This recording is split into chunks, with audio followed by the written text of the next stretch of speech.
الصلاة خير من النوم. Assalamualaikum warahmatullahi wabarakatuh. Sekarang kita memasuki kajian ketiga ya. Kajian pertama kita mendapatkan kesimpulan di situ bahwasanya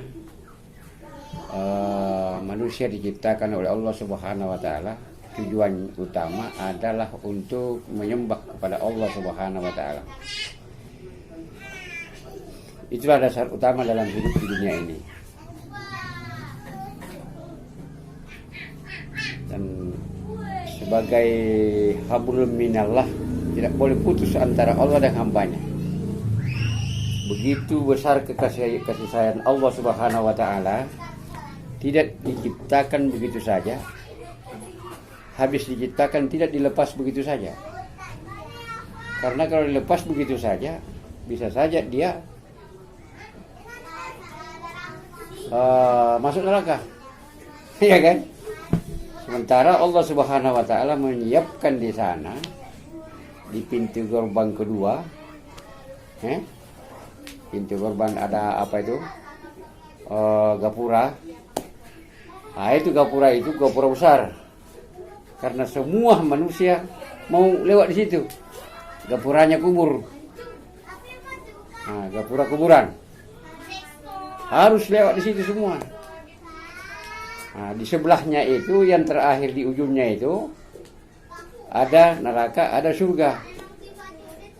Nah, jadi Allah Subhanahu wa taala menginginkan hambanya jangan ada masuk neraka kalau bisa. Karena sudah dibekali ingatan atau akal yang menjadi berbeda dengan binatang. Namun dalam hal ini, kajian yang selanjutnya ini, saya lihat di sini ada dua garis besarnya yang dimiliki oleh manusia. Pertama lahiriah, yang kedua batin. Ya kan? Begitu pula salat, ibadah. Nah, ada ibadah lahiriah. Ibadah lahiriah, taruh salat. Tanpa kita diberitahu, kalau kita lihat orang salat, kita tahu, wahai ini orang salat. Ya kan? Tanpa kita diberitahu, kita lihat orang jual beli, kita tahu, wah ini orang ibadah, tapi namanya muamalah, istilahnya muamalah. Karena dua macam lahiriah ini. Ada untuk orang seorang, termasuk sholat dengan Allah langsung. Ada ibadah, pekerja amalan yang melalui perantara manusia, termasuk jual beli. Nah, dalilnya, wa ta'awanu 'alal birri wat taqwa wa la ta'awanu 'alal ismi wal udwan. Ya gitu kan? Nah, tolong menolong kepada kebajikan dan takwa. Wala ta'awanu 'alal ismi wal udwan, dan janganlah kamu tolong menolong kepada dosa dan pemusuhan, kerusakan. Nah itu. Jadi itu kita dianjurkan begitu, tapi itu tidak langsung.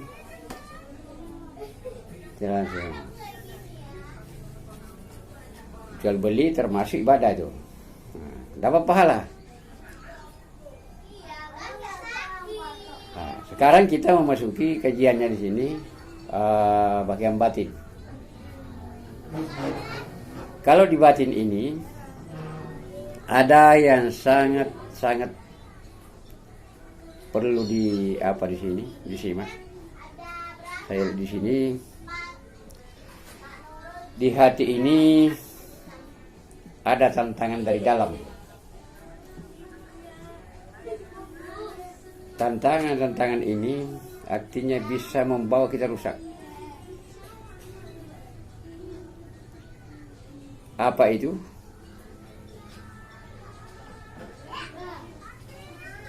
Dalilnya begini. Di surah Yusuf ayat 53, innan nafsa la'ammaratun bisu. Bahwa sesungguhnya nafsu itu, ya kan, memerintah kepada kejahatan.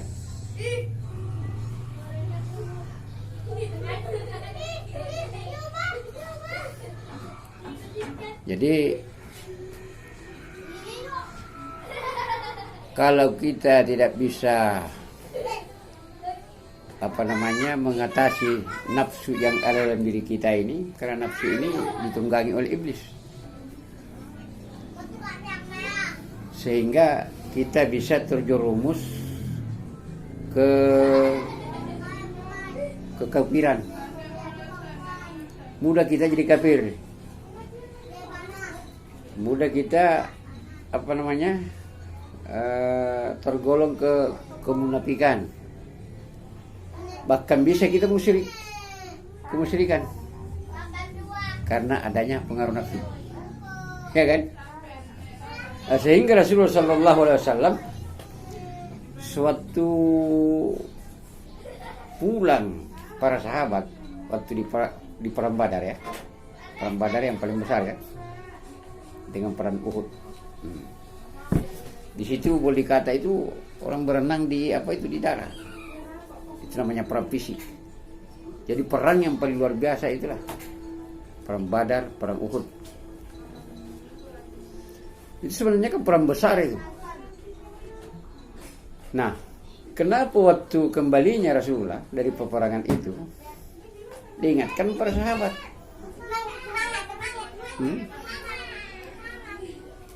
Wahai para sahabat, sekarang kita pulang dari perang kecil dan kita akan menghadapi perang besar. Heranlah para sahabat nih, kok ya Rasulullah masih ada lagi perang yang lebih besar dari ini? Saya kira tak ada lagi yang samanya ini, katanya kan. Andai kata ada orang berenang di darah ini, ya inilah peperangan ini Badar ini.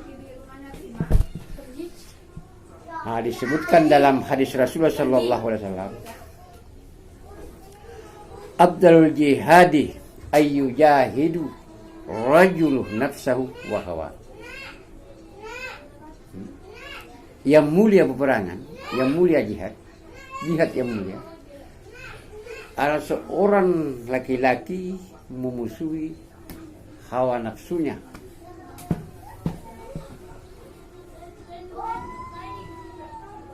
Jadi ini hawa nafsu yang luar biasa. Kita gampang menjadi kafir, kita gampang menjadi musyrik, munafik.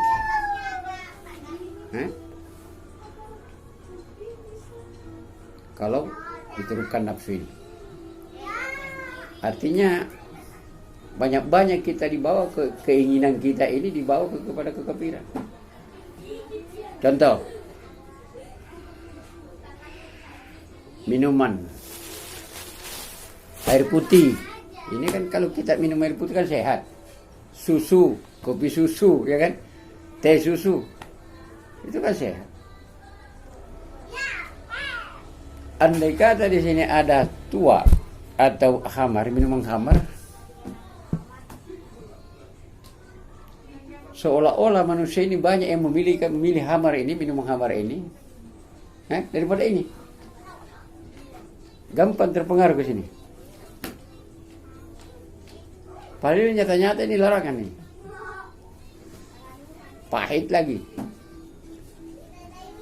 Tapi karena ditunggangi oleh iblis, ya kan, maka dianggapnya ini lebih bagus daripada ini. Coba. Itu bahayanya nafsu. kalau tak bisa diperangi hawa nafsunya.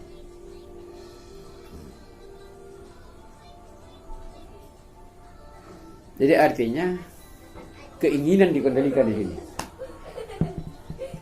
Keinginan kita dikendalikan seolah-olah yang jahat itu dianggap baik, ya kan?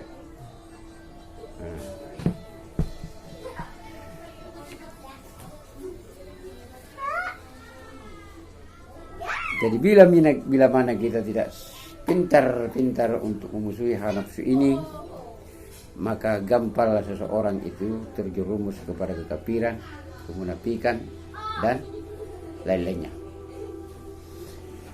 Gamparlah memperoleh amal-amal jahat. Di sini Allah Subhanahu wa taala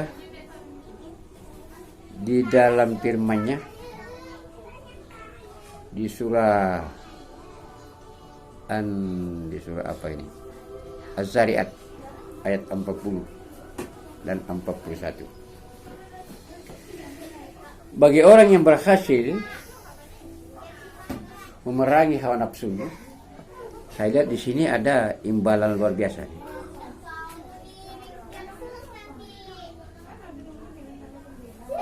Pada ayat 40, wa amma man khafa maqama rabbih wa nahan nafsa 'anil hawa.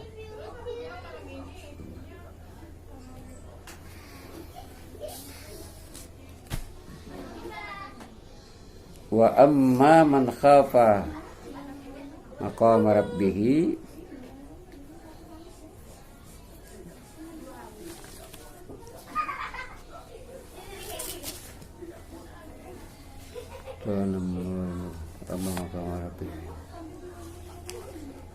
dan adapun orang-orang yang takut kepada kebesaran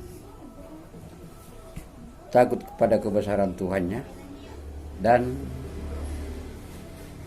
memerangi hawa nafsunya, fa inna jannata hiyal ma'wa, maka tempat tinggalnya di surga.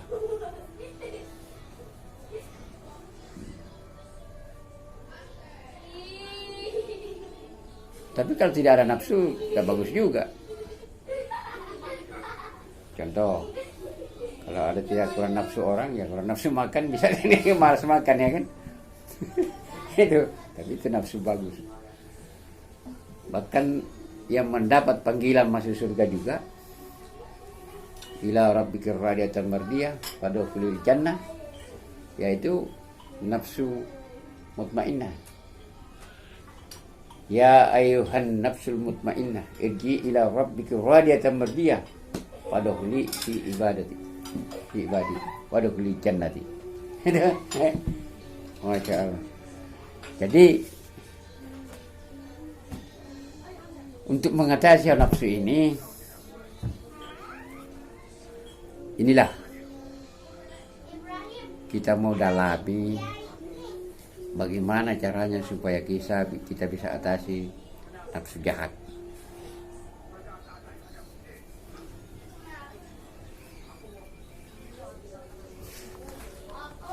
Kemarin saya ini kan masalah pengamalan zikirullah, ya kan. Jadi itu sudah diusahakan diamalkan itu. Karena ilmu ini tanpa diamalkan tak ada manfaat. Kita tahu cara-cara bertani, tapi tidak tanam, apa yang ditunggu? Padahal kita tahu cara-caranya. Itu ilmu tanpa diamalkan sama halnya pohon-pohonan yang rindang rantingnya tapi tidak berbuah.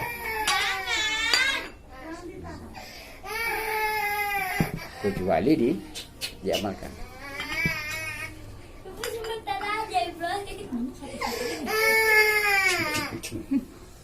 Jadi kalau kita amalkan ini, insya Allah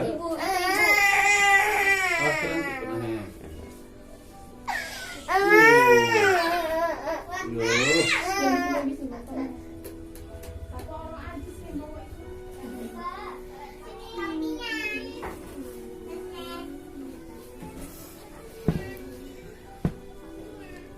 rahasianya tadi, pemahamannya tadi masalah zikir itu kita sudah paham juga, bahwa yang dikatakan zikir itu apa namanya? Artinya zikir? Hah? Mengingat. Yang dikatakan mengingat bagaimana? Menetapkan Nah, menetapnya? ingatan. Menetapnya ingatan itu untuk mengingat yang mau diingat. Kalau kita berbicara tentang Allah, menetapnya ingatan itu misalnya dalam salat ini ya. Mau kita ingat Allah dalam salat. Menetapnya ingatan itu mengingat Allah, untuk mengingat Allah. Jadi kalau misalnya di 10 menit salat, usahakan tadi itu kita berusaha supaya menetap ingatan itu, dipertahankan. Makanya Rasulullah Shallallahu Alaihi Wasallam minta doa itu, minta ingatan itu, minta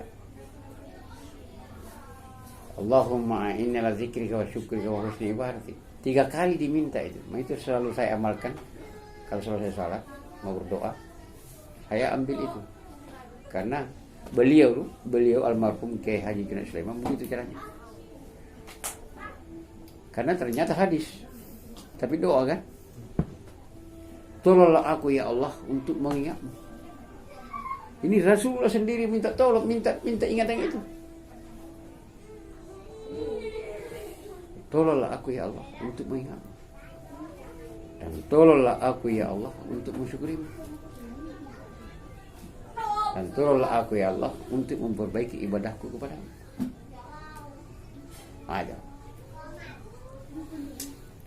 Jadi sebenarnya itu tadi belum sampai ke situ. Itu sudah masuk inti tuh pemahaman itu. Tapi baru pertama. Ini kan masih, andaikan apa ini masih apanya kita terangkan ini. Masih di luarnya. Ya, nanti kalau sudah masuk ke pasal ini, pasal ke-7, barulah. Ini. Kalau bahasa Bugisnya begini. Puasanya peringaran. Nah, yang dikatakan ingat apa itu? Itu kemarin kan.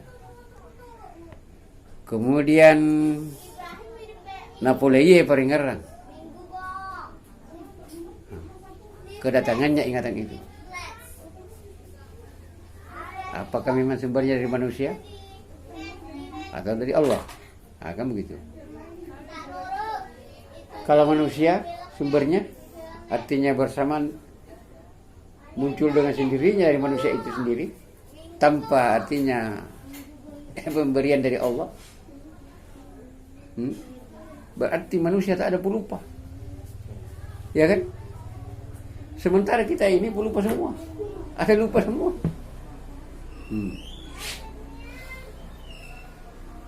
Maka disitulah kekurangan manusia. Kalau andai kata manusia tidak pelupa, sama dengan Allah, ya kan?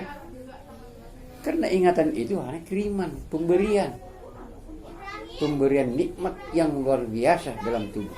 Kalau bahasa kerennya, bahasa Indonesianya itu potensi yang diberikan manusia. Tiap-tiap manusia yang normal, potensi ada.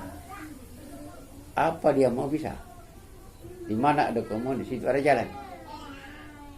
Itulah ingatan itu. Kan luar biasa kan?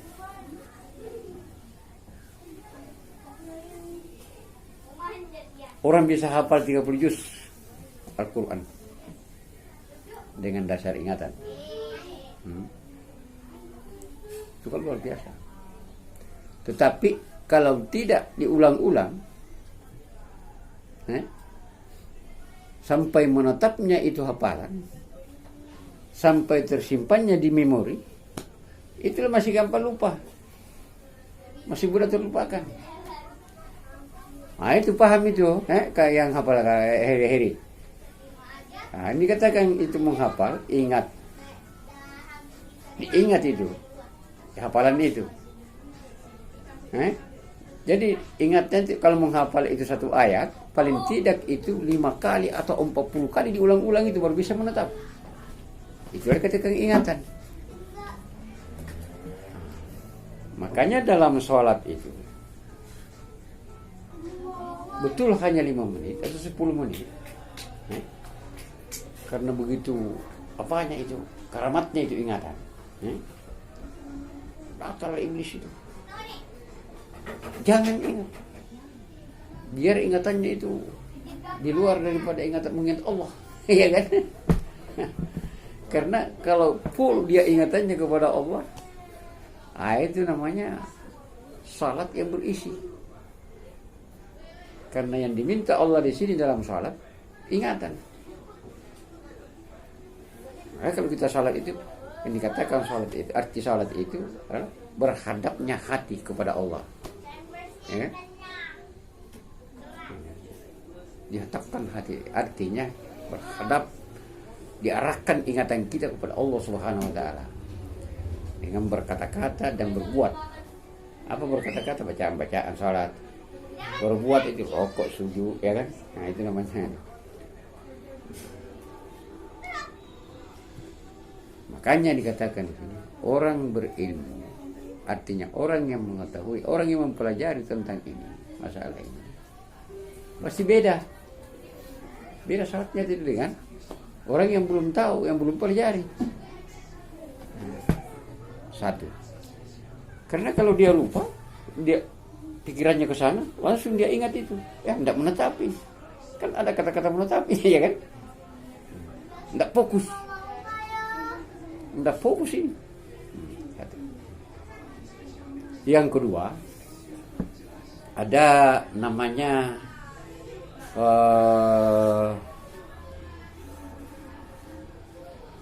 ilmu apa namanya ini?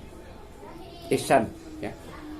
Seolah-olah kita lihat Allah, tetapi tidak bisa lihat, dan pasti Allah melihat kita. Jadi di sini diutamakan penglihatan Allah. Penglihatan Allah inilah masuk di hati, tembus ke hati. Ilmu Allah ini tembus ke hati. Makanya dikatakan Allah itu dekat, lebih dekat daripada orang leher. Bagaimana dekatnya orang leher ini? Lebih dekat lagi Allah itu.